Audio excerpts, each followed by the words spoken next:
Hey dudes, welcome back to another episode of our Rhomas Men's Team podcast. You are about to listen to one of our prior team meetings. If you ever want to join one of our live sessions that we have every Monday and Friday, head over to rhomas.com. That's RHOMAS.com and put your email in and we will send you a live link every time we record. We generally record on Mondays and Fridays. So if you ever want to be on the actual podcast, like we bring men up all the time to talk about their goals, talk about their obstacles, etc., head over to rhomas.com. And then also, if you want to help support the channel grow and also have access to exclusive content, book reviews, extra whiteboard sessions, etc., and some coaching sessions, head over to patreon.com and support us. We would love it. But if not, no biggie. We'll see you on the live sessions. Later, dudes. Enjoy this podcast.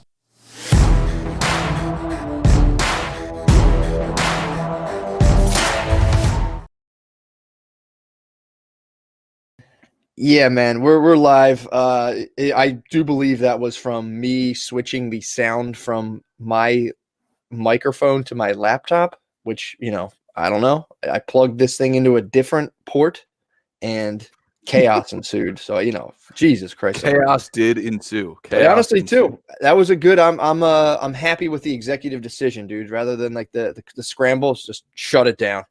Kill it. You just pulled the plug, bro. Shut it down. I did. I pulled the fucking plug. How you doing, man? Sorry about that for everybody. I'm glad we're all back in here. Excellent. If we lost anyone, see you later. I'm sure people might jump into the other link, but here we are, dude. And I will say this, Wes. This is something I want to a brief thing I want to talk about because, like you said, I think it's a great idea. To kind of just spend today just checking in with everybody. There was before we do that, I want to talk about the thing we talked about earlier. And also there was this clip I shared to my Instagram from Jordan Peterson's personality lectures. And the basic kind of message of this, and again, it's so funny because he gives like a 2-hour lecture and there's just like multiple 4-minute kind of tirades he goes on that are just like, holy shit, I never thought about that. And just within this 2-hour thing, and there's a ton of them, but the one of them specifically was the idea of, if you kind of want to do like two sides, if you want to separate things in two sides of the coin, where it's like, nothing I do matters. The decisions I make are inherently almost worthless and have no real effect on anything. And, if so, kind of what's the point? And kind of the depression and anxiety that comes along with that kind of nihilistic worldview, which I do believe is kind of becoming the norm. At least some variant of that is becoming the norm, more and more, I should say. And he says how, as depressing and, as shitty as that is, it's still almost like there's the perverse comfort of it kind of letting you off the hook. And he says the alternative to that is almost equally terrifying. It's the alternative is that everything that you do matters. Because everything you do is literally connected to everything else in some way, shape, or form, even if it's stuff that it could be connected to things that happen to you, generations after you're here. The things you do now could affect a person who's not even here yet. And how that's kind of you get more personal meaning from that, obviously, because you feel more plugged in and connected.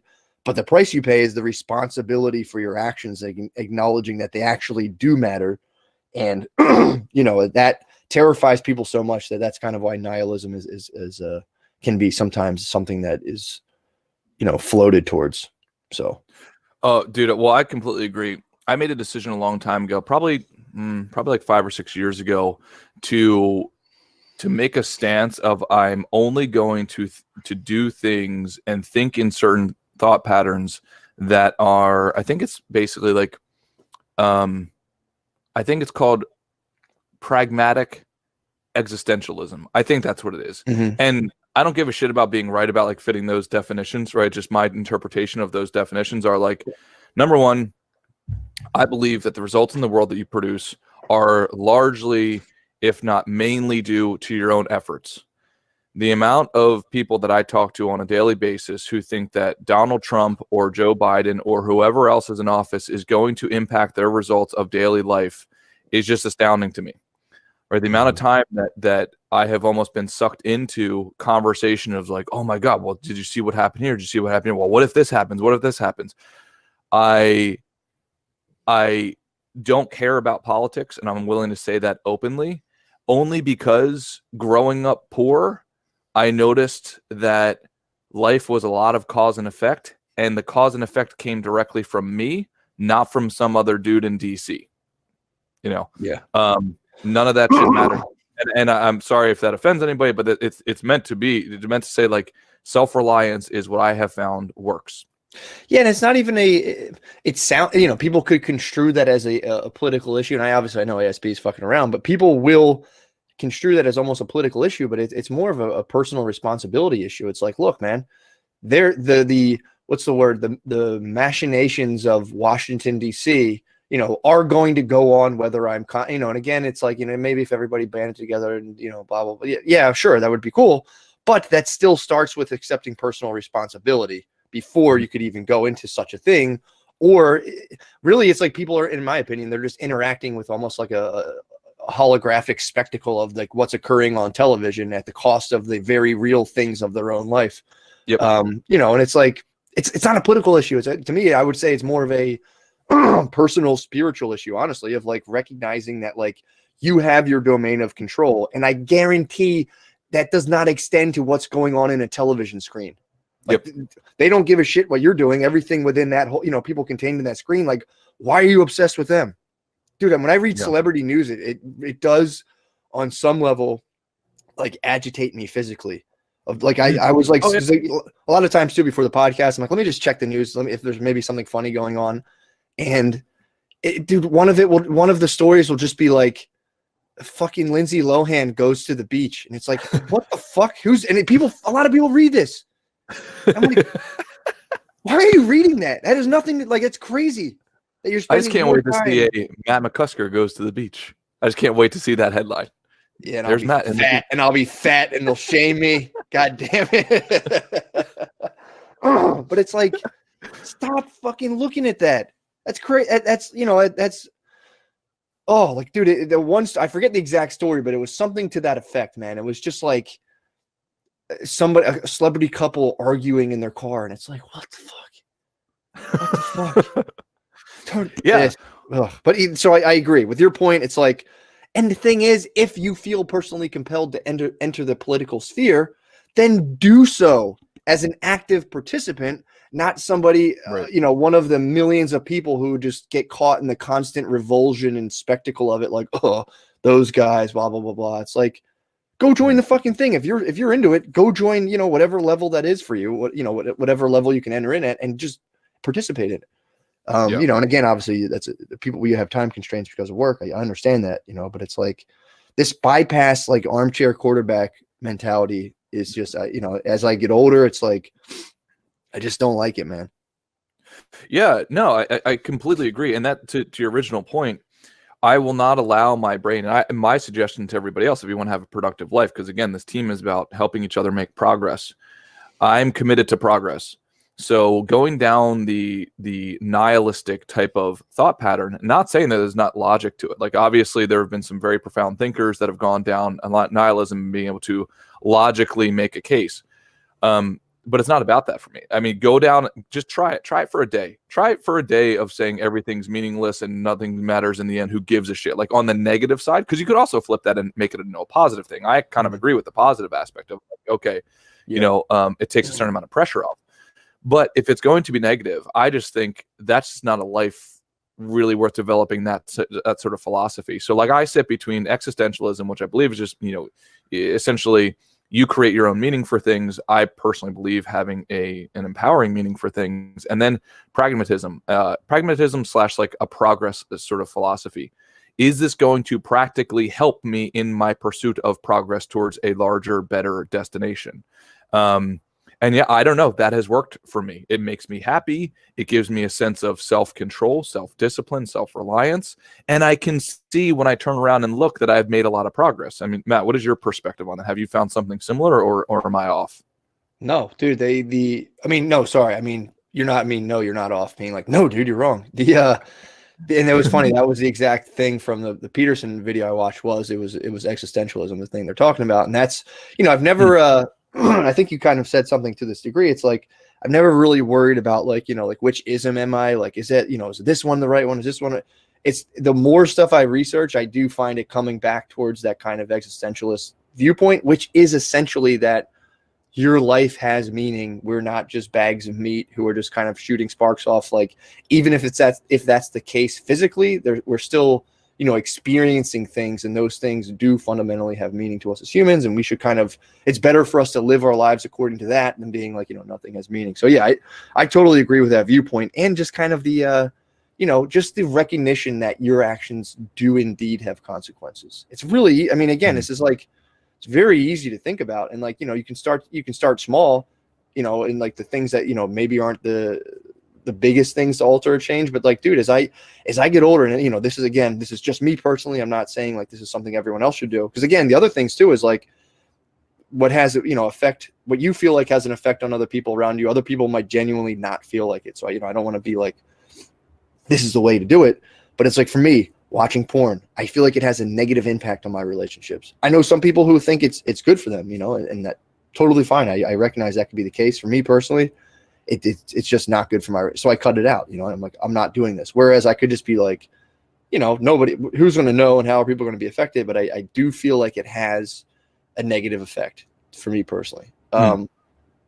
So, again, I'm not going to get onto that whole subject, but it's like, that's a hard thing to cut out, dude. Like, that's a hard thing to stop doing. It's very, very difficult. So it's like very difficult. It's very difficult, but it's like, in the end, I'm like, the thing I really want to stress isn't like, to kind of for people to stray from the 10 commandment mentality of like, I shall not do that.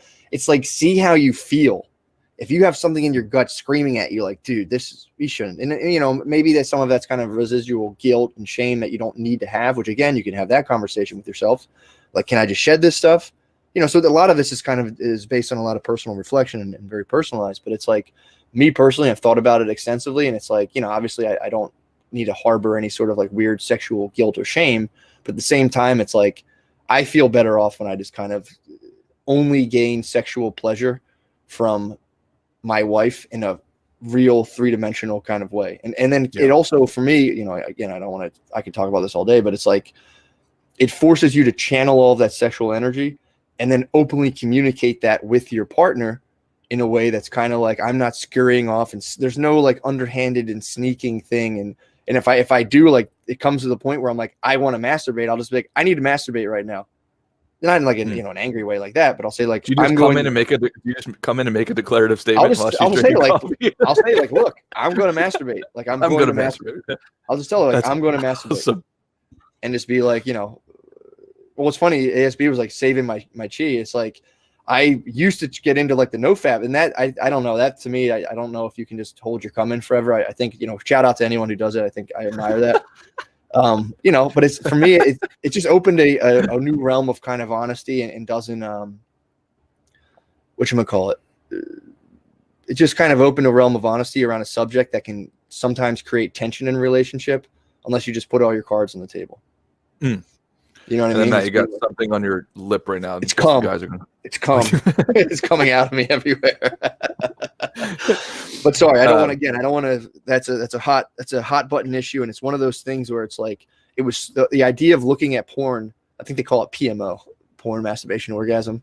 That was like part of my, that was just part of my essence. That was something I did. It was a habit, and it took me to be like, nah, this, again, it's not a judgment thing. If anyone wants to do that, obviously, I don't care. I constantly fail at my mission not to watch porn. But it's like, I at least recognize, like, yeah, I got this is fucked. So anyway. Well, a couple things. Number one, just as a quick admin thing, are we also live on YouTube? Yes, I fucking better be. Okay. We are. Okay, cool. That jams me up when I try to do the back end stuff. And number two, I was just waiting for ASB to throw, literally in my head, I was like, he's going to throw some, when you start talking about porn stuff, he's going to throw some like weird ass acronyms out there. And that's exactly what he did. He's like, I was just waiting for it. I love ASB. Like, he's on a whole nother level. He exposes me to worlds that I have no idea that existed prior to my conversations with him or his comments. And then number three, Matt, I think what you're hitting on is a great question, and it's the workability question. And this is something that I thought was very profound and helped me in my life, and maybe it'll help the guys as well, is I have just like this relentless curiosity to and just pursuit of being right, and it's a terrible quality. Like the being right is a terrible quality, like in pursuit of constantly being right. And the question that gets thrown out to me a lot, especially when I'm going to counseling, etc., is, well, how's that working out for you? Yeah. And I'm always like, damn it, like that's kind of the trump card, So like, let's say the porn discussion, an evolutionary biologist could probably make a very strong argument as to like, what's the big deal? You're watching other parts of your species, replicate. What's the wrong deal? What's so wrong about that? And that could technically be right. But Matt, what you were pointing out to is like, well, there's a new dynamic now called, marriage and building a future with your partner. And while that from an evolutionary perspective might be right, that what's the big deal? You're just watching other people have sex.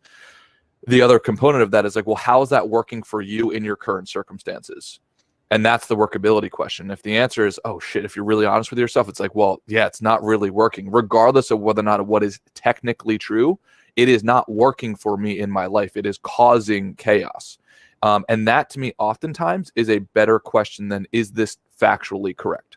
Dude, I mean, that's one of my biggest takeaways from the acceptance and commitment therapy stuff was the idea of literal truth versus functional truth. It's like, do you want to be literally right at the cost of, your quality of life and living?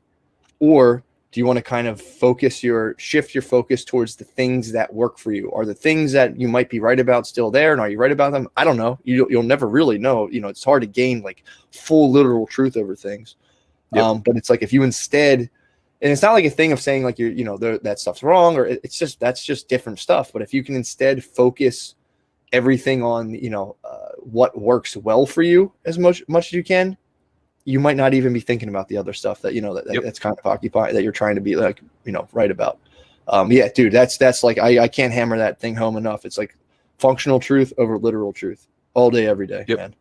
Yeah. Now, to tie this into a conversation we had last week, I believe, I still do very much believe that it's important for all humans to be grounded in a relative space of accuracy. So the way that I think about it, just kind of my nerdy brain, is like, we have to be within a certain amount of standard deviations of each other, because, somebody could then pull the other trump card and say, well, hey, this is my functional truth. It's like, okay, your functional truth, there's leprechauns and fairies that exist in that functional truth that's just so far out of reality that doesn't give us a space to work. So for me, I think it's within a certain amount of standard deviations, or if you think about like within a certain amount of rings on a dartboard, there's a certain amount of acceptability there. So if it's like, if I'm on this ring and you're on the outer ring, that's fine. But if you're off on the wall, right, that's no longer on the canvas of the dartboard. That's going to be an issue. We can't work through problems if you're not even playing the same game. So I think, like all things, it's like within a relative reasonable scope. Otherwise, you get into an element of such reality distortion that it becomes no longer workable, if that makes sense. So I'm trying to make sure I understand what you're saying. So you're saying the functional truth thing, one of the things you have to safeguard yourself against is sort of like almost like a relativism, where it's like, well, that's just my functional truth. And it's like, yeah, for sure. And that, I mean, and the one of the let's say the pills to swallow of kind of adopting a more kind of functional perspective rather than like, I'm literally right, is that you're opening yourself up for, and you need to be kind of aware of like feedback from other people, because the idea of functionality is how it works with not just you, but like everybody else around you. So it's like, I agree. If your thing is like, I see people do this all the time where it's like, again, not a judgment, but it's something I've noticed, where there's just kind of like part of internet culture that's like, dude, don't kill my vibe. No negative vibes. I don't want to deal with these negative vibes. And it's like, people will like just kind of abdicate themselves of responsibility for the sake of their vibes or whatever, like their vibes or their thing. And I've seen this happen before, and it's just like, that's just like, I don't even want to deal with that. That's just bad vibe. And it's like, well, that's your friend. So, maybe you have to kind of deal with a little bit of the negativity. I don't know. That's a side point, but I hear what you're saying, Yeah. I think as an example in relationships, and this might be a good example, like one that I actually brought up to a counselor in the past. I said, okay, like, think about this. If your partner, their functional truth is that you are cheating when you're actually not, that's too far away from reality. It's like, hey, You're treating me as if I'm cheating, and I'm telling you I'm not. So can we taper it in a little bit and say, okay, well, I'm having the feelings that I'm wondering whether or not you're cheating, like that sort of a thing. But making a declarative statement saying you're cheating, it's like, okay, well, now your emotions are now attached to something that I'm just literally not doing. Like that's where I think the marriage of functional truth with actual truth is really important. Too many standard deviations away from reality. No, for sure. And I also, and then I think too, that just to clarify, I think the idea that you would be, off cheating, I wouldn't even classify that as a functional truth. That's just a perception. Like it doesn't become a functional truth until it's kind of like edified by you that it's actually working for you, if that makes sense. Got it. I think that kind of I think that kind of clears that up a little bit, because it's like, I understand what you're saying. It's like, well, if everybody's saying, well, it's true to me, therefore it's like, that's a difference between like a thought and a thing that rings true to you because it actually works. Like you said, if someone says, well, I think that's what they're doing, they say, well, how's that working out for you? And that's like the it's a tough question, bro. Oh, dude, it sucks. I hate getting that question, but it's such a good question. It's great. And the other thing from the Peterson thing that was really good, and it was just like something he slipped in, is like you see the world through your values. So if and just say values, like the things you're kind of living under and obsessed with. And for most people, if you don't have like concrete values or things you're striving towards, you're typically just operating on the level that you're just avoiding pain and discomfort. So then that's your operating basis. So that's almost like all you see everywhere for yourself personally. And if you kind of can shift, there's a one of the things in logotherapy I really like, I forget the exact name of what this thing is. I can't forget the term, but it's just the idea that like a lot of psychic suffering can be relieved when you just take your when you take your focus off of yourself and just put it out to other people and create, like you were saying, create a value. Like it just kind of alleviates a ton of unnecessary sufferings, because you're just like, it's like you're staring at yourself in the mirror all day. It's like, I fucking hate that. It's like, well, let's fucking stop looking at yourself in the mirror. Go walk around the block. You're like, oh, it's pretty nice out here. So you don't have to be like in your fucking face constantly in your mind all day. Dude, I swear, I completely agree with you. I swear it would solve 95% of people's problems. Like and especially as men, we are particularly susceptible to independence and self-reliance, all the things like that I hold true as values to me as well. But if you don't connect the dots of saying, okay, well, I need to use all those to provide value to other humans, man, I mean, dude, how good does it feel when you do something good for somebody? Right. And then they tell you, it's like, oh man, thank you. So like, I don't know about you, but I get a level 10 feeling. There are very few things that give me level 10 feeling, and that always works. Helping somebody else out, giving them value, and then having them give you feedback. That's why, dude, I love the amount of times where we get stuff back from guys saying, hey, like, just so you know, like, this really helped me. And guys, please never stop doing that. Like, that is one of the biggest forms of currency that I could receive, is a message saying, hey man, like, I tried what you guys said and I lost 2 pounds. It's like, fucking right, man. That to me is the best currency in the world, where you get feedback of how you helped out another human, especially another guy. Yeah, man. No, I'm telling you, it's also the term's called de-reflection. And I saw Troy said, that sometimes people take that concept a little too far and focus on things way too far outside of their control, and that the control's the word. It's like, you're not seeking to control anything. You're just offering yourself in a different way that's not totally so self-focused and self-absorbed and kind of advancing your own agenda. You're just like, let me just kind of do something to help someone. And I mean, I totally agree with what you're saying, Wes. I also, I think for people too, who feel kind of alienated and feel like, well, I don't have any friends, and I don't know what to do with myself. I don't know where to fit in. And a lot of times it's really funny. It's like people then in that situation say like, I need to just go crush it and just get so, rich, famous, powerful, whatever, that everyone will want to hang out with me. And it's like, well, that's one way to do it. And, it's, you kind of can alter like your personal power dynamics with the entire world, which is a pretty tall order. Or you can just go volunteer somewhere. Everyone will be happy to see you in that regard. You know what I mean? It's like, you can easily just go help out somewhere for free, spend your time helping people for free. And it's like, typically people will be pretty pumped on the fact that you're there, which kind of alleviates a lot of that weird social anxiety of like, I don't know. I feel weird at parties. It's like, go volunteer then. If you feel weird at parties, go volunteer somewhere. Everyone will be happy to see you. You'll be getting tons of positive feedback in a kind of social setting. It's almost a way you can kind of rewire your brain to kind of socialize. And I thought about that the other day, and I'm like, anytime I've done something like, and I did that for like within social work school, I would go and they'd make you do kind of like different community projects. And it's just really easy. It's an easy going thing. You're like, yep, handing out soup to people. People are pumped to see me. I'm talking to other people handing out soup. It's like nobody's being like, the fuck's this guy doing here? You know, so it's Dude. like it's a really easy inversion you can do to kind of, just, enter like some sort of social circle and environment. And it's like nobody loses. Nobody's like, you're not like fucking up the world because you're doing like either like, taking like stray dogs for walks and it's just a nice starting place to kind of get your bearings. Can we create a new ism? Because we were talking about existentialism, Yes, pragmatism. I'd like to formally put a stamp on it. Progressism. yeah, Like having a philosophy of making progress, and being a part of environments where everybody else around you is also making progress. Like Matt, that's exactly what you're saying. And I totally agree with what you are illustrating. In my opinion, what happens to a lot of people who want to make progress and who are into self-development and so on is they make it too big, so they elongate the feedback loop of when they're actually going to produce value. It's like, no, you can actually shorten that feedback loop to creating value in the next 5 minutes, like quite literally. So whether it's be going over to a soup kitchen or sending a text message to somebody saying, hey, just thank you for what you've done for me. And it's been cool to watch you grow. Like that's creating value for another human because you instantly give them a bump and like, oh, like, hey, he appreciates it. Shortening that value feedback loop. And that's like done wonders for me and wonders, I'm assuming for you, Matt, too, and wonders for everybody on the team who I've seen do that. There's one guy in particular, I don't want to say his name because I didn't get his permission to talk about this, but he was struggling for years, really into the self-development game, all of those things. And he said, I kept on reading book after book after book and had all these big plans and so on. It's like, dude, you can still make progress on those big plans. But how about shortening your value feedback loop?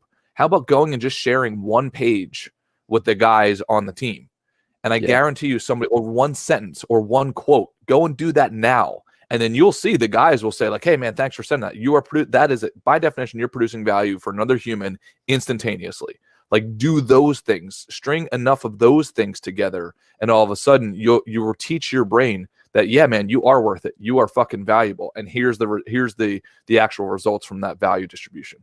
Yeah, and it's not, you don't even have to teach yourself. People will literally tell you that. And you'll go, oh, that's nice. And you'll start getting kind of positive feedback. And yeah, man, I mean, sorry, I just kind of lost my train of thought. I agree with everything you're saying. And there was something I was just thinking of, which was, I think the thought was too powerful. It was taken from my mind.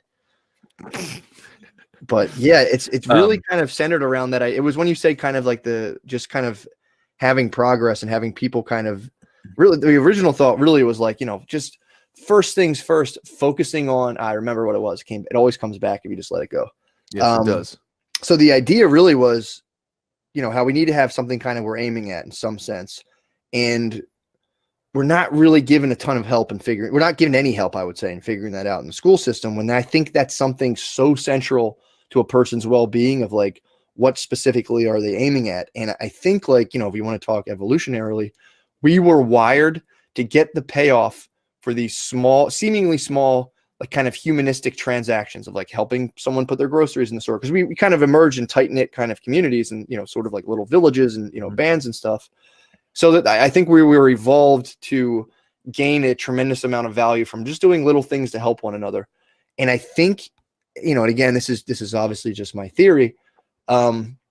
I think a lot of that got disrupted and kind of thwarted by kind of us, being moved out of these like, tight-knit agrarian societies and villages and all this stuff and into like these like highly populated urban settings where, we're kind of the only thing all of that's been kind of obliterated by, and I'm not, trying to be like a Marxist, but it's like by the thing we live under with the market. And it's like, we're almost convinced now that our only sources of happiness come from some form of like personal domination where we rise super high within kind of our hierarchies, which is a good thing to do. I'm not against that, but it's like, it almost came at the expense of all of those little things we could do for, people around us day to day that really do. If you do them, you go like, oh, that feels really good, Cool.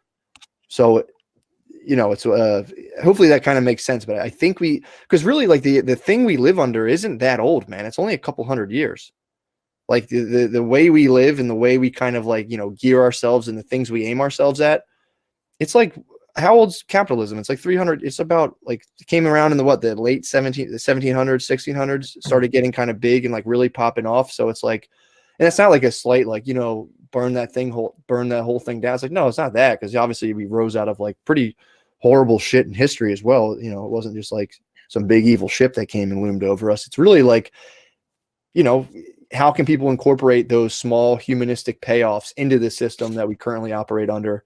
And I'll just kind of feel a little bit better from doing, Oh, absolutely. And to Steve's comment over in the comments section, he was saying that he used to get sort of like paralysis by analysis of elongating that value curve. And Matt, you're spot on. Doing those little things, it actually doesn't make sense. Like, here, I'll let you in some insight. 99.9% of all of my relationship arguments ever have been me being an asshole. And ultimately the solution was like, the core argument was like, oh, the girl just wants to spend more time with me.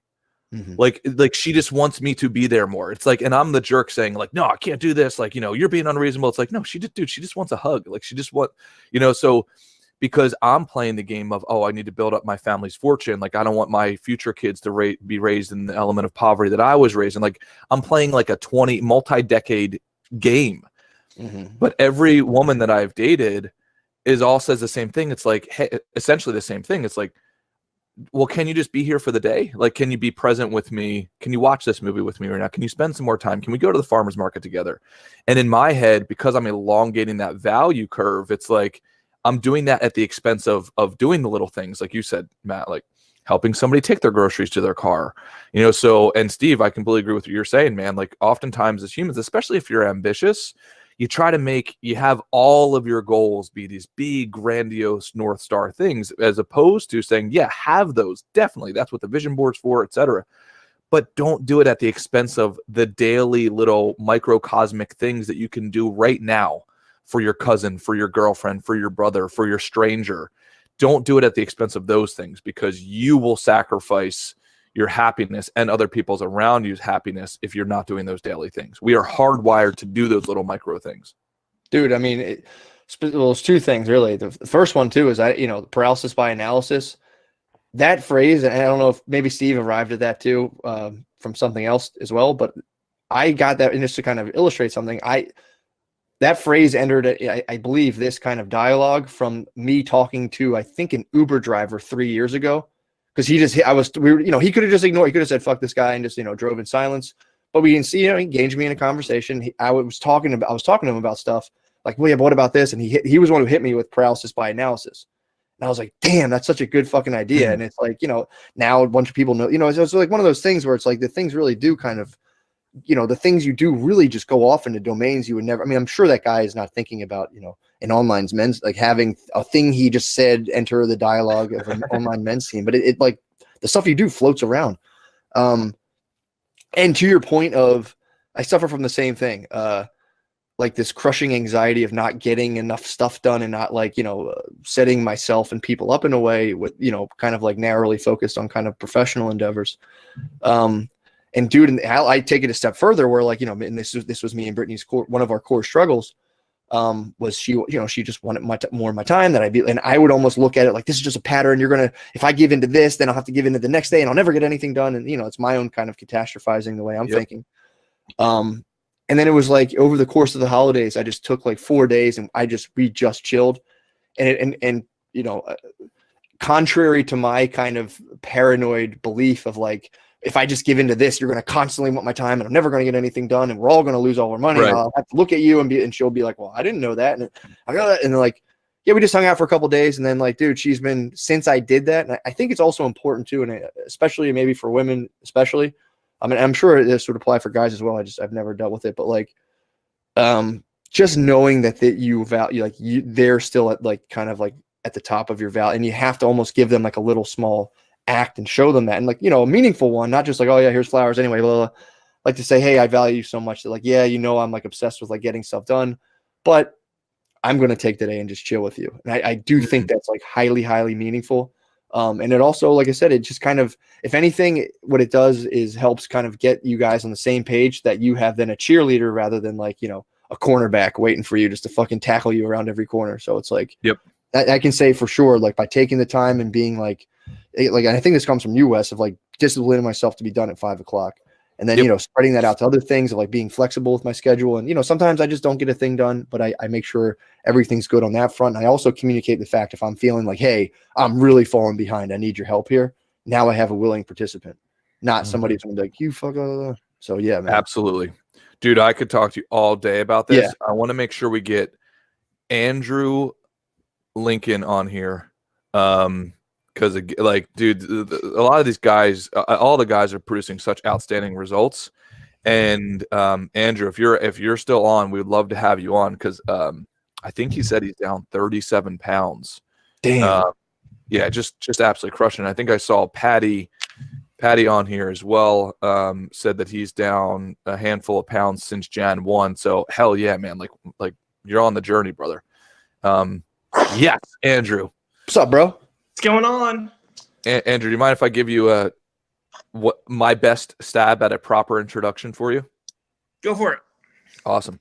So number one, super stand-up guy. From what we've kind of been knowing each other for the last handful of actually now probably months, right? You've been on the team for a few months now, right? Yep. Awesome. And he just started showing up this week to the scorecard practice team and is just crushing it. So, and he told us, I asked him this morning, hey, how much have you lost? And Andrew, how much have you lost so far? 37.2 pounds as of this morning. Damn. Yeah. Fucking nice, right? Like, dude, this is exactly what the team is about. Yep. And Matt, you and I always say this is a circle. It's not a triangle. Like, and I mean that, like, quite literally. I was telling Matt earlier today, my scorecard this week is perfect. I don't know if it's ever been perfect in my life. The reason it's been perfect is because of the guy showing up to the practice team. I essentially just got embarrassed eventually about saying like, yeah, like I'm after all this stuff, but my sleep has just sucked. Like I got embarrassed to the point where it's like, I got to fix this stuff because I got to practice what I preach. And showing up to these guys every morning and saying, oh yeah, my sleep was kind of off in 3 hours, like blah, blah, blah. So anyway, Andrew, thank you. Cause it's guys like you who are out there practicing this stuff and getting the results. And we want to hear from you, man. And also, please tell the story about how you came through Thanksgiving and how that was like a major win in your life too. So, like, I've lost weight a few periods in my life and gained it back. And I think that this was the first week ever that I actually lost weight the week of Thanksgiving. Damn. In my head, like, I know, like, Thanksgiving's coming up. So I'm not going to focus on my diet this week because I have Thanksgiving at the end of the week. Right. And so like the daily scorecard of like being locked in every day allows you to have that like freedom when you have things like that coming up without like just totally savaging your whole week. Like those small win momentums, like you build up essentially to allow yourself the freedom when that stuff comes up, not to be a negative, but then you can turn it into a positive. Like, I ate normal food on Thanksgiving, like I normally always do. And yet, the scale to weigh myself in the next week, I was just like, yes, that's all. Yeah, that's a big one, dude. Dude, I'm telling you that. And it's so funny because it is like, I mean, you're almost like programmed to just absolutely just stuff yourself into oblivion. And like you said, it's like, well, fuck it, man. It's Thanksgiving week. That almost turns into like a 2-week food binge especially for me. That like, I'm like, come on, it's the holidays. That turns into like extra beers, extra candy, extra food. And it's fucking hard to turn that off. And you're like, it's a new year. Then you're just kind of like, summertime. Come on. And it's, man, it's fucking hard. I think something else that's been really helpful too is like, I looked at working out as like, well, like COVID kind of helped that in this regard, I guess. Cause it's like, going into a gym, it's like, I don't know what the hell I'm doing in there. It's like, I don't want to be like fumbling around and looking dumb. It's like, it created some personal anxiety for me. So instead of like, going through that whole rigmarole, I was just like, I'm going to put on this 7-minute bicep tricep video on YouTube and just pound it out. Hell Today, yeah. We'll see what it's like tomorrow. So I've kind of just picked up some small things that way of just like, hey, I'm not going to be able to go to the gym and beast for an hour, at 40 pounds. So it's like, find something you can do and build on it, over time. Fucking right, man, dude. I'm so pumped for you, dude. Yeah. And thank you, because you literally inspire me and the rest of the dudes, as you can see in the comments. One thing to that, Andrew, just so everybody knows, and Matt, I'm so pumped about this. So we're going to be starting on Monday.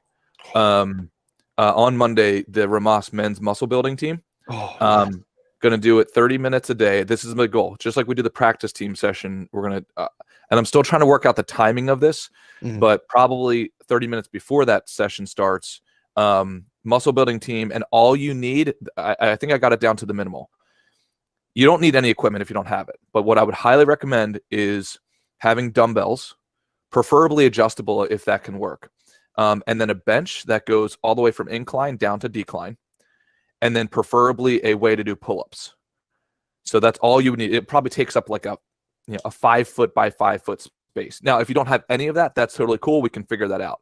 But Andrew, to your point, I think a lot of guys don't go down the road of working out because it is intimidating if you haven't been in the gym or all that stuff. But so we want to create a safe space for us all to make progress in all of these little sub teams that we have. And so, it'd be cool for us to join whenever you have time. But we will also be recording it so the guys can watch it after too. I so much believe in follow along sessions. They're not sexy. Like, it's not like philosophical like we talked about, but it's like it helps give you partnership with somebody who's doing it, probably correctly, or helping filling in the knowledge gap you don't have, and you just follow along. So anyway, sorry, Andrew, I'm sorry to cut you off, but just know that the team will also have a service for you there as well. Follow along, they're great. It eliminates like decision making. Like okay, I have to build this workout from scratch. It's like, oh shit, I don't know where to start. But it's like if you throw up a YouTube video, you're like, I'm just gonna do what he's doing, and it just like takes that decision making element out of it. Like the veggie based diet thing that we've really been talking about a lot. Starting kind of like mid-November, I just said for dinner I'm eating salad. That's it. It not only is good for you, but it eliminates a decision point, right? Where you're like, well, am I going to eat this or am I going to eat that? It's like, nope, for dinner we have salad. That's just is. Yep. And so eliminating the kind of branch points where you have to make a tough decision, it's just like one easier step in that kind of like daily process. Yeah. Dude, definitely. Oh, sorry. Go ahead, Matt. No, absolutely. It's almost like you outsource the decision. Especially on those kind of like, dude, for me, when I'm CEO of what we're eating tonight, dude, it's always some extra little things. But if I'm on some sort of program, it's like, all right, what are we doing? I'm like, okay, dude. I mean, for me personally, I was more in a state of like, I was doing all right and doing my thing, but I largely was dissatisfied with parts of my life that I couldn't really articulate. And it was like the structure, the kind of like team community aspect of Rhomas. And, just let's say the support and kind of like the real-time feedback turned out to be the exact thing I felt like, without, getting too kind of like, let's say being like, this is everything. This was, let's say, the almost exact thing that I felt like was kind of missing from, the stuff that I had going on. And also in a way that kind of, again, it helped me. I was steadily gaining weight, just kind of just going up and up and up slowly, but it's still going up. Lost the weight I wanted to lose. I can actually come downstairs and meditate every morning and write. I could never force myself to do that by myself. I tried, couldn't do it. It was totally unsuccessful. So it was like, yeah, I agree, man. Like Wes said, like, dude, I get so much benefit from this, and it's just fucking fun, dude. It's fun. I think I had my first successful meditation this morning. Fuck yeah. Oh, really? Awesome, man. Hell yeah. And dude, that is thanks to Brent. So Brent was on the morning practice session, and Andrew was on there as well. And also big shout out to Drew, another Andrew, but Drew, he likes to be called. He showed up as well the first day today. But Brent gave a great example of a different type of meditation, which was sit down, meditate, and act as if there's roots growing through the ground from your feet into the ground, wrapping around all the gravel, the rocks, etc., other roots. Awesome. And then you're sucking up that energy into your body. So this is another example, right? Like another man providing another man a great way of meditating when Andrew has had trouble meditating. So, dude, I'm so pumped that Brent was able to do that for you. I was sitting there on the couch in my comfortable position, and the process of it has been explained. You take energy. It's like flowing up through your body. And I was at my neck and I was kind of laying down. And then I realized at the end that like I had sat all the way up. And I was like, holy Wow. shit. That's awesome. That's fucking awesome, man. Yeah. Dude, I'm pumped. Now, Andrew. Oh, sorry, Matt. No. Nothing. Andrew, you have another fellow man. So Patty, over in the comments, he is on a similar journey. Trust me, everybody, there's a ton of people on that same journey that you are listening to this right now. But let's say for Patty, for example, he said he's lost a handful of pounds since January 1st. What would you tell him if you were sitting at Starbucks with him right now saying, hey, here's the 3 things that I did, or here's some like really profound things. Number 1 was you said you reduced the decision making. How would you help this other man in his journey of progress? So I think if I was going to label it to 3 things, 1 is eliminate, like minimize the decisions that you have to make in a day to continue on the path you want. Like if it's, making a meal or saying like, I work out at X time every day, no matter what. Like, it's not like a get up and like, do I need to work out today? It's like, I work out at X time because that's just what I do. Right. Yep. It's that elimination of decision making for me has been huge. 2, something it's like silly, and it might have been like a throwaway comment that Wes made, but it's like when you're facing something to do you don't want to do, he said something to himself like, I just say like, this is for my enemies, and hold. Yeah. Yes, dude. That got me through. A couple weeks ago I smashed flights of stairs in a week, and I said for my enemies like 1,000 times. Fucking right, man. Yes. Fuck, that's all. It's a Spartan type of shit. Yeah, man. God, that's awesome. And another thing is like weight loss is just kind of the math of calories burned versus calories in. If you've lost weight, you already know you're already doing it. It's just you have to continue to do it longer. So like it's not losing 100 pounds versus losing 6 pounds. Like we look at that as 2 worlds apart, right? Mm-hmm. But those 2 people relatively did the same thing. One person just did it for longer. Yep. So you don't look at losing 6 pounds as like, well, I've only lost 6 pounds. It's like, no, you're doing what you have to do to get to there. You just have 100%. So what you've done to lose weight, you just have to do it for a longer period of time. That's it. Damn, dude. You crushed it. You just fucking crushed it. Like the amount of profound comments you made in there is insane, because the amount of guys that stop too early, where it's like, hey, there's no other secret. Just do more, right? Do it for longer. And then also, man, so many guys, including myself, like we need to hear it's like, you're not on the wrong path. Like this is just part of the game. And then also, Andrew, what you just said is so spot on. It's just math. I promise to all the guys listening, weight loss, muscle building, and probably every other area of like pursuit of progress is just math. It's nothing special.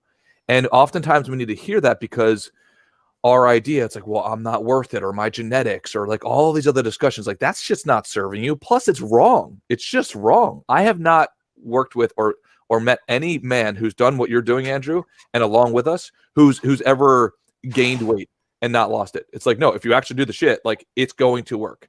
But our brain plays tricks on us. It's like, well, it's not going to work for me. It's like, so that's what we want you on. It's like, hell yeah, man, this is fucking working for you, and you're earning the results. It's an honor to watch you and be on that journey with you, bro. Yeah, it's been fun. I want to give Delco Jim a shout out. He's probably going to think I'm a fanboy at this point, because dude, yeah, shout out. The first Rhomas podcast I watched, I'm talking to him. And he said, like, in the first week, he's like, well, I went out and I got my hair cut. And he's like, that was a droplet in the bucket of moving forward. And like, just the thought process of that, of like that small win powered his next win, and that kind of stuff, just like onward and forward, just like blew my mind. And I was like, that's something I need to be a part of. So shout out. Right. Hell yeah, dude. I'm absolutely floating right now. I love this. 100%. This shit pumps me up. It literally it gives me energy. Like it energizes me. Yep. Because now I'm like, well, I have to fucking kill it. I have to kill it right now. Almost just as it is, just to like honor everybody who's doing all this. Especially when I hear people like striving and doing their thing, it's like, oh, I can't fuck around, dude. I have to kill it. 100%. Dude, Andrew, man, honestly, it is a true honor to kind of fight by your side. I know it sounds super, super weird, but it really is, man. Keep doing what you're fucking doing. It's awesome. I'm going to try to win a disc golf contest this weekend for the gents. We need the trophy. We need you to do it. Right. Later, any trophies that you have, always take a picture, send it to the group. Matt and I save them. Yep. Great having you on, brother. Keep doing it. Unbelievable, dude. Dude, isn't that fucking awesome? Fucking awesome, man. That's awesome. Man. I mean, dude, where do we go from here, dude? I want to throw something out there. MFG, and I'm so sorry. I always get confused because different people have different handles and different usernames, etc. MFG on the Discord has been doing just amazing work at creating one-pager infographics. Is he on here right now? MFG, I'm not sure. I think it's Mike. I don't know if he's on here, but if he was on here, I'd love to have him on and just say like big thank you, man. Like that is valuable. Dude, is valuable for me. Like, he's putting down the diet that I was talking about. Like for me to see that on one pager, just crushed it. And he's created several one pagers since. Mm-hmm. Just an animal. So if he's not on here, just want to say MFG, thank you very much, brother, for the contribution. Thank you all you guys for the contribution. But I would love to get somebody else on here, Matt, if you're comfortable. And I have to take a quick potty break. So whoever you want to bring on. Let me see. I'll be right back. Well, I don't know. Let me see if I Gunther, you all right with coming? I'm gonna send people things and see. And again, totally feel free to be like, no.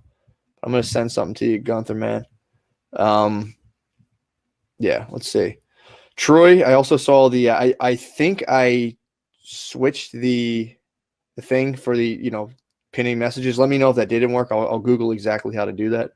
But yeah, man, I mean, I'm just I really am. I feel like I'm floating, man. I'm really it really makes me happy just to see that kind of, to have just kind of push against that the stuff in the world exactly that I really kind of am like I don't like exists, and just to see just something, anything, just kind of getting some sort of positive like reverberations against that. It's just like it pumps me up to make me want to kind of like double and triple down kind of my efforts in these kind of arenas. All right, so we got no guns, man. Totally fine. Oh wait, accepted and connected. Hell yeah, dude. Yeah, man. Yeah, and that was the kind of the thing that really, and this kind of struck me big time in terms of that idea of like, well, if you feel kind of alienated from society, it's like, you can try to like Lex Luthor out and have that kind of like, inner being that's kind of like, I'm going to show them, or like, I'm going to be so good, they're going to have to like me. And it's like, and I think I suffered from that as well at a certain point in my life. And it's almost like you want to kind of like maybe feel a little insecure in relationships. And it's like, well, if I had higher esteem, like if I could just bypass my own self-concept and kind of supplement it with like money or a title or this or that, then people will love me. And, it's almost like you need to completely skew the power dynamics in order to relate to another human being. When in reality, it's like you can save yourself a ton of time, headache, ulcers, and, like Dick Cheney schemes, and just go do stuff for somebody else rather than like trying to do everything for yourself in a way that, and if you kind of live to appease your ego, typically it's endless. It's never happy. It's never satisfied. Whereas if you give somebody an orange, they're fucking pumped. So perfect timing, Wes. I love oranges. Yeah. Hell yeah, dude. Me too. Talking about how it's like, grapefruit, massively underrated, by the way. Oh, I fucking love grapefruit. The thing I was talking about is how, like, if you're out to solely please your ego, it's like, think of all the things you ever done and accomplished. Typically, it's like, yeah, but we still need more. Whereas if you were out to please a person, it's like, give them $5. They're like, fuck, man, thanks. It's like, give $5 to yourself. You're like, I need more. This isn't enough. It's like, give someone else $5. They're like, whoa, fuck yeah. Yeah. So if you shift the focus, you get like a way better feedback, in my opinion. Yeah, absolutely. You ever buy somebody's dinner for them? That's a pretty cool thing. Like just little things, or like buy something where like randomly. Yeah. No, I never. I've like took friends out and obviously got them dinner. But yeah, I'm gonna definitely do that next time we're out. Just randomly grab somebody's check and not say who it is. That'd be fun. Yeah, it's pretty cool. Well, I do say who it is. Probably that's my ego getting in the way. But like, I love if I see like a single mom, what I perceive to be a single mom with her child, like I will do that because I know that my mom would have loved for somebody to do that. Like, dude, like even like a little like Wendy's meal or something like that. Like, you know, so yeah. That's awesome. And that's not a pounding my chest thing. I'm saying like, hey, if you guys, it's an idea for an act of love or service that somebody can do. Hell yeah. That's awesome, man. Well, dude, cool. I think Gunther accepted and connected, but I don't see him popping up here. So I'll try one more. And again, like I said, I don't, he doesn't have to come up. I don't. So let me see if he wanted to, he could just jump in the chat, but oh, he's on his phone. Okay. So he doesn't know if that works. All right. Yeah. I'll try to let me try to resend it. I'll do one more. And Wes, I guess there was another thing you kind of wanted to cover, and I guess we can do that Monday. Yeah, let's do that Monday. Yeah, that whole exercise. I think that would be too much to kind of squeeze in.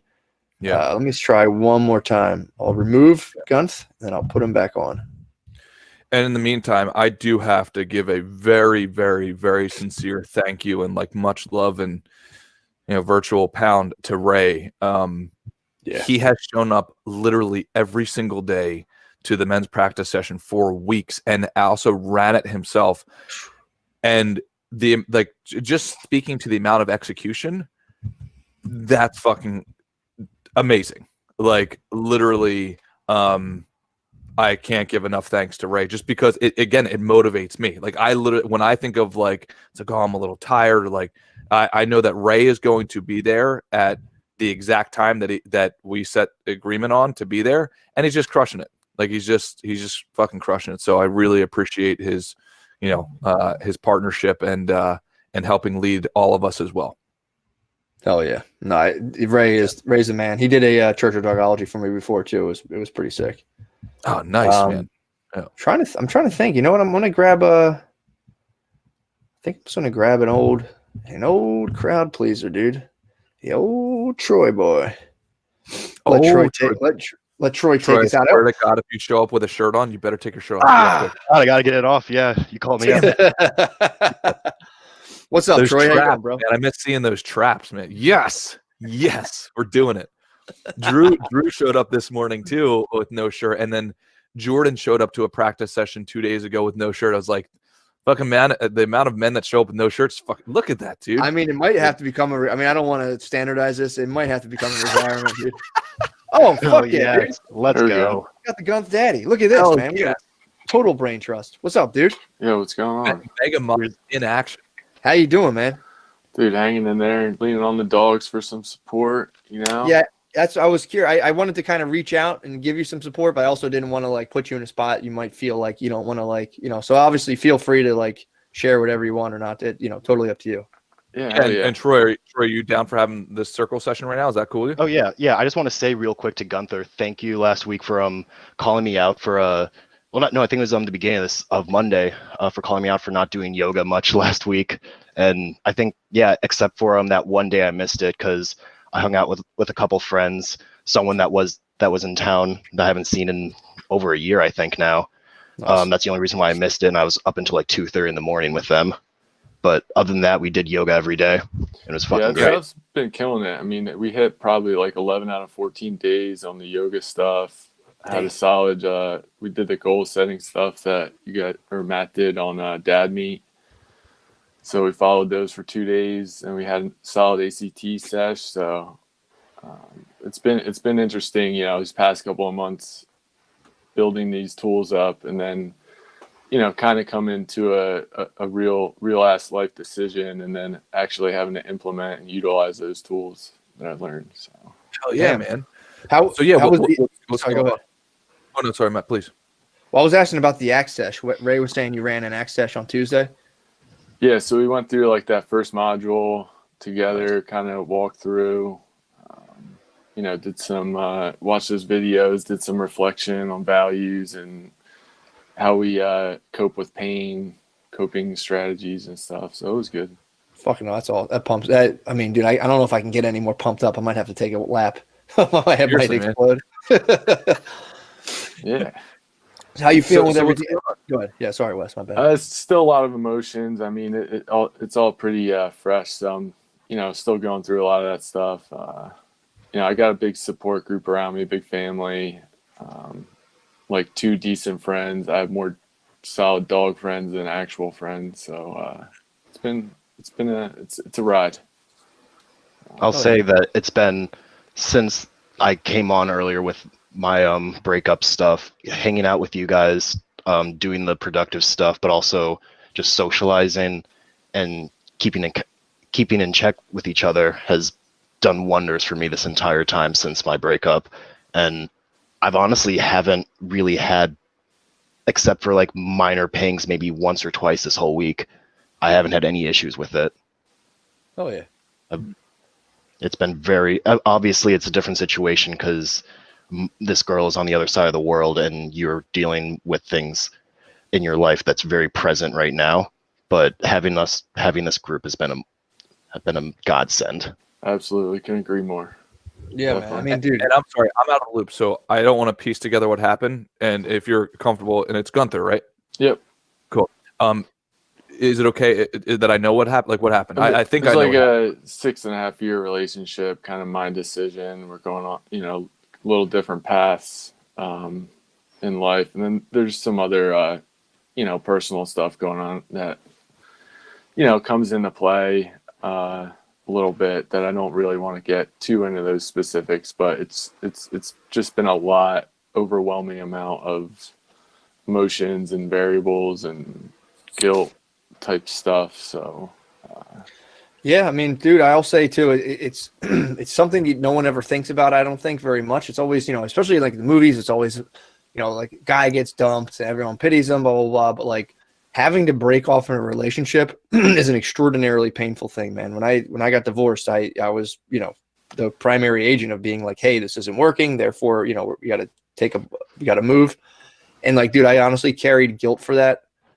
I would say for like 2 years afterward, like I felt horrible because again, it's like, for me, there was the moment I was like, hey, like I'm leaving the house now, and it was devastating, dude. I'm literally trying to make myself not cry thinking about it now to this day. So it's like it's something that sticks with you, and it really hurts, but it's also one of those things where like knowing that it really makes me move into my relationship, the relationship I'm in now, in a way more conscious and mindful way. It's like, right. I like, and this is my own personal experience. I kind of like, I just want to get pussied my way into a marriage, which is a horrible thing to say and think about, but it's the truth. It's a reality. And once I realized like, no, this is a very suboptimal situation, I then had to end that. And that whole process was horrible. But I'm glad I did it. It's I think one of the best decisions I ever made. And that's not to like smite the other person. We just weren't rocking on that level. But it's something like, it's like that guilt and all that horrible feelings, they can be channeled and used, I think, towards a good purpose. And, it's like time kind of will wash them over. But yeah, man, it's something still to this day. But it's almost, it kind of hurts in a good way because now like the decisions I make around relationships are very serious because it's like I don't want to, I don't want to hurt anyone like that ever again. Right. So Yeah. And Gunther, you mind if I throw something out there, bro? Sure, go ahead. Couple things. Now, obviously, I don't know anything about the fabric of the decision making, all that kind of stuff. Well, number one, let's just say if I approach it from a logical, kind of decision tree standpoint, let's say you guys are not supposed to be together. Let's just say that's obviously one of the branches of this. Well, dude, what you just did was you stepped up in a very big way to free that other person so that she can go off in a very loving way and create her own destiny. If as men, what I have found is very often, especially if you're a stand-up guy, if you've got things going for you, etc., you've got to be the one to make that decision because very rarely will the female. It's a very rare occasion that happens. And that's okay. Either way is fine. But dude, the decision that you just made, that's probably one of the hardest decisions, like Madison, that's probably one of the hardest decisions you're ever going to have to make, right? Because it can be devastating for you and for her. But also at the same time, you got to know, it's like, if you're not fully into it and if you know that it's just not going to work, it is your obligation and your duty to make that decision because 9 times out of 10, the counterpart will not make it. And you are taking precious time from her. And I'd be very careful about playing the game of like, oh, well, I already took a lot of time. No, you guys were trying to figure it out. Like, but once you made the decision, you are no longer sending her down a path that's going to be unfruitful for her. That's kind of decision tree angle number one. If you guys are not meant to be together, you made a great decision. You made the call when it was fucking tough. And by the way, a lot of fucking calls are not going to feel good. That's what makes them very tough calls, but they are the right calls oftentimes. The second thing is, have you ever heard of the book Attached by any chance? I have not, no. Oh, dude, I'd highly recommend it. I'm listening to it right now, and it's phenomenal. It talks about attachment styles. So you're either anxious attachment style, or you are secure attachment style, or you are avoidant attachment style. I historically land more in the avoidant category, and that book really helped give me some coping mechanisms for that, so I can maintain healthier relationships, not only with like intimate partners, but like with friends as well. So I would definitely recommend reading that so you can learn more about yourself, because, dude, there's an opportunity there where maybe you learn something in that book of you saying, oh, I cut it off because I'm more avoidant, right? But now since I know that's a pattern, maybe I can fix some of those things. Or you can, and maybe, talk to your ex about it and say, hey, like, here's what's going on. Or you can bring that newfound knowledge and behavior into your next relationship. And also, Gunther, I just want to check, man, I don't want to put you in an uncomfortable spot. Are you comfortable with everything? Yeah, I want to double check. Yeah, it's fine. I mean, I'm not gonna get into like specifics and sure. Got stuff you. on Okay, her cool. end. I just want to really double check that, because I don't want to, I don't want to kind of like put you in a bad spot or anything. Nah, this is all good stuff. And if you could post that info in the Discord or something, Wes, where I can get that book, that'd be legit. Nice. Yeah. And if by any chance somebody already has a link to it, if like they're searching for it now, if you wouldn't mind posting it to the Discord, just so I don't forget. But yes, I will try my best to do that. Sometimes I get super absent-minded when I head into a next meeting. But it's called Attach. It's phenomenal. It is absolutely outstanding. And then the third thing, dude, I so much agree with what Troy is saying. Number one, it's at times like this where other men need to recognize a wounded soldier. It's like, you're fucking hurting right now, and that's a very normal thing. I've been in the same position. Matt's been in the same position. Troy's been in the same position. Oftentimes what happens is just like, be close to your dudes and like be busy. I'm not saying shove everything down, but being proactive, making progress and so on. So you minimize that window where you feel like maybe I'm not worth it, whatever the weird psychological shit that can happen. It's like, stay busy, stay on the path of progress, reach out to your dogs, right? And that will really help you along the path.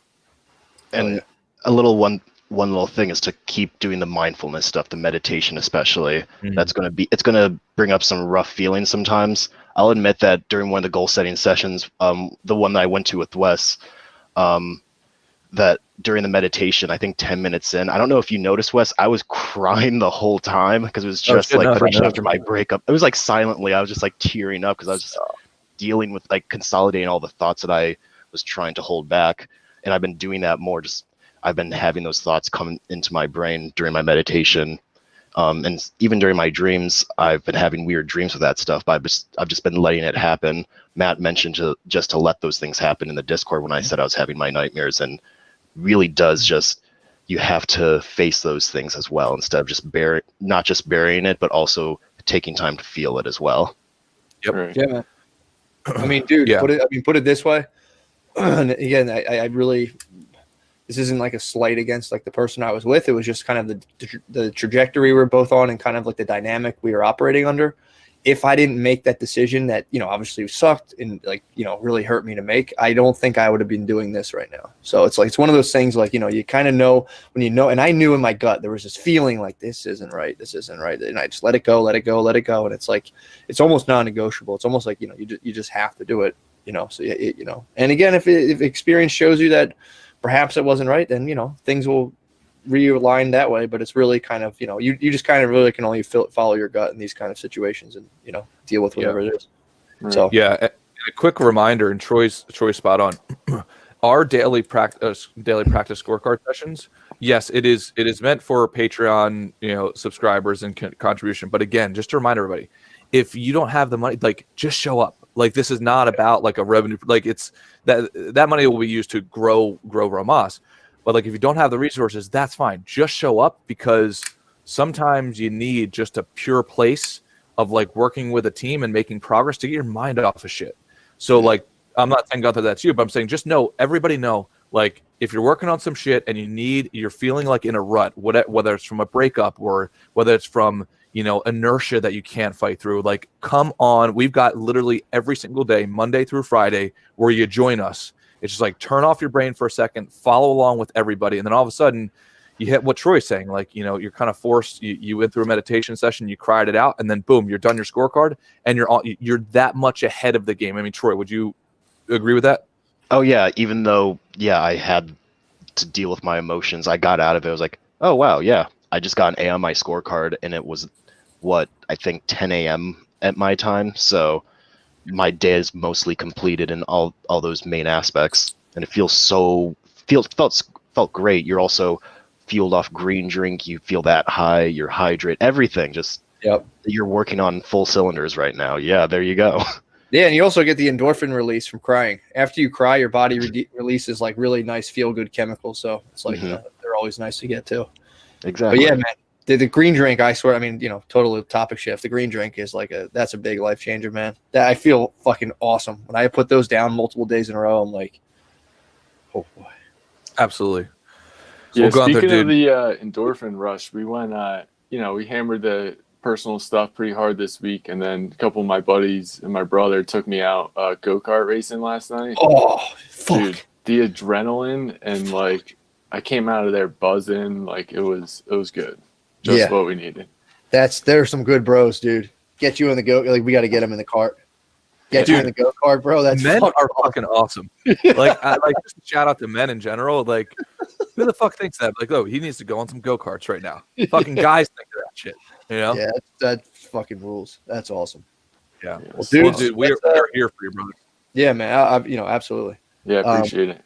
All right, well, let's wrap it up, dudes. Troy boy, love Great you. to see y'all. I love y'all so much. Yeah, man. Thank you for the shirtless to do that. Fuck, Gunther, good seeing you, bro. We'll catch you guys. All right, bro. You too, bro. Wes. All right. What a fucking hour. Unbelievable. What We need to do more of that, man. Get the guys on there, showcasing their. That's definitely something we, I think more of that the better, to be honest, rather than, my fucking bullshit. Let's for real, I just that's instantly, it's just 50 times more better and more valuable. So how was the week? Awesome week. Failed on a whole bunch of shit. Got a perfect scorecard thanks to the dogs. I think we got in. One of my main standing goals every single week is to bring in a certain amount of capital into the asset business, the investment business. And I think this week we brought in like 500,000. So the goal probably a little bit over $1 million. I have a meeting coming up over with the guys out in Ohio. That's our satellite office. So we have a goal of $1 million a week. This far this year, we're probably like 600 grand above our year to date goal. So what I did not complete was my team book. Like I want like a team book like Bill Belichick had. And that's what I need to fucking complete. But it's been an outstanding week, man. It's really been an outstanding fucking week, and because of this team for sure. Hell yeah, dude. This week was pretty good. I had a I always call it the menu, what I have to get done in the week. I got done. The big thing I'll say, this was the big one. I won't bore you with all the in and outs. Yeah, please. Was getting done some of that logo therapy stuff recorded. That was something I was like, the new learning modules were like, no, that was something I was really hesitating because it was like a new format. I didn't know what I was going to do. And I just had to sit down in front of a webcam and just talk, just blah, blah, blah, blah. And I can always go back and Premiere and kind of edit and kind of throw words in. And like, I'm going to have little like clips of things thrown in to kind of show what I'm talking about. So I got one of those done. And then today I'm going to do the editing in Premiere because I want one of those done, hopefully before Monday, so I can put up like part of the intro to the logo therapy stuff I'm working on, which again deals with this issue of like finding meaning and how do you kind of cultivate a sense of meaning in your life. So pretty pumped. I was pumped on that, and getting the short story done this week, that was huge, man. That was really fun. The amount of creating and content creating that you're is outstanding. Thanks, bro. It's insane. like every time we talk, it's like, oh, I got done this enormous body of work, or I got done this teaching set. Like that's fucking awesome, man. It's cool to watch. Thanks, bro. I really appreciate it. And yeah, and it's fun, man. It's been a blast. You know, it's something I always wanted to do. So now I'm doing it, and I'm like, well, you can't, no putting around, dude. You gotta. Since I was kind of blessed to be able to work creatively, now I'm like, it's just kind of full speed ahead, dude. So pretty pumped. Awesome. One thing that I want to commit to from here on out, but definitely for the next upcoming week, and I know it's Friday. We normally do this on Monday, but really upping the game of the quality of this. So like little things like I want to get a better logo produced, all of those types of things for Rhomas. Do you have anybody or know of anybody who could do like, give us a, what do they call them? Fuck, like the thumbnail for YouTube. So, well, I don't want to step on anyone's toes design wise, Yeah, but I'm pretty good at talk about it offline. Yeah, let's do that because I actually am. No, I'm saying I'm pretty good at. Well, yeah, we get the Gibbs man. I know how to. Now I have PicMonkey, and I know how to make YouTube thumbnails. You can check Matt and Shane's for my resume. But yeah, I think MFG would be the obvious choice. Okay, cool. Yeah, because I want to up the game. Like I want to give like the amount of respect that I feel internally. I want to give that externally to the team to keep on building and making progress on this thing. So yeah, that'd be cool. For sure, dude. For sure. I'm making I want some nominations for Dog of the Week as well. I'm making the thing up right now. Just we'll settle that before we go. It's gonna be the roster's deep, dude. There's a lot of people. Roster's getting real. Shit. What was dude? What the hell? Yeah, I think Andrew's got to be put up on there for losing 37 pounds. And then Gunther's got to be put up on there because just being willing to show up and share stories of like, and every guy's going to get value out. That's fucking phenomenal.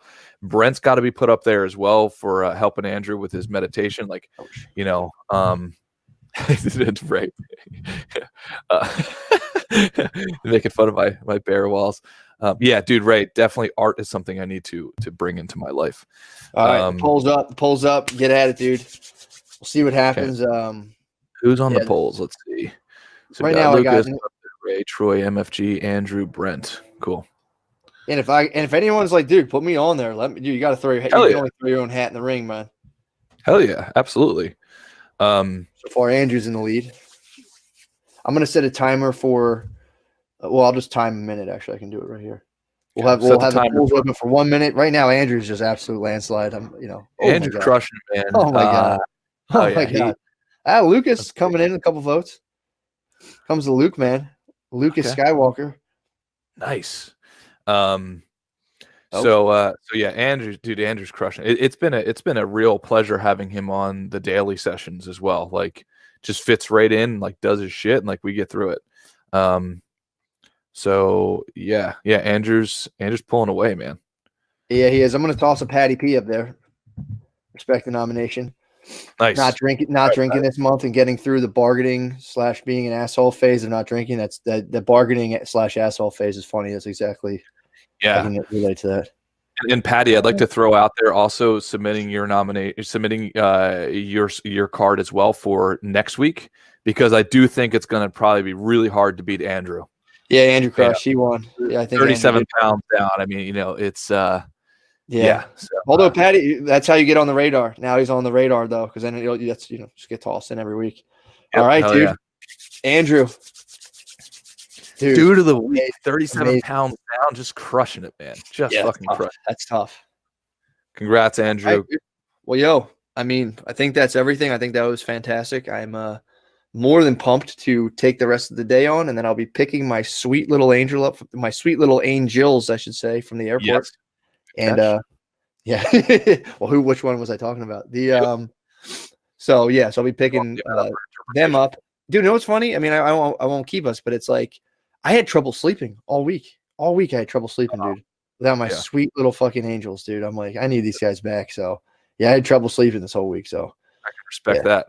Yep. Everyone's like, oh man, it'd be awesome. You get to hang out, chill. And it's like, yeah, I mean, that was cool, I guess. I really did. And we'll talk about this Monday, but yeah, I had a night where I talked to you, Wes, where I just closed instead of watching TV and any of that stuff, I'm like, because I was like kind of like anxious. Like I didn't know what to do with myself. closed my eyes and meditated for 2 hours rather than watching a movie. It was pretty tight. But dude, awesome, dude. we could sit here all day. Let's get the hell out of here and do stuff. Hell yeah, brother. I love you guys, and have a great fucking weekend. Yeah, man. Love you all.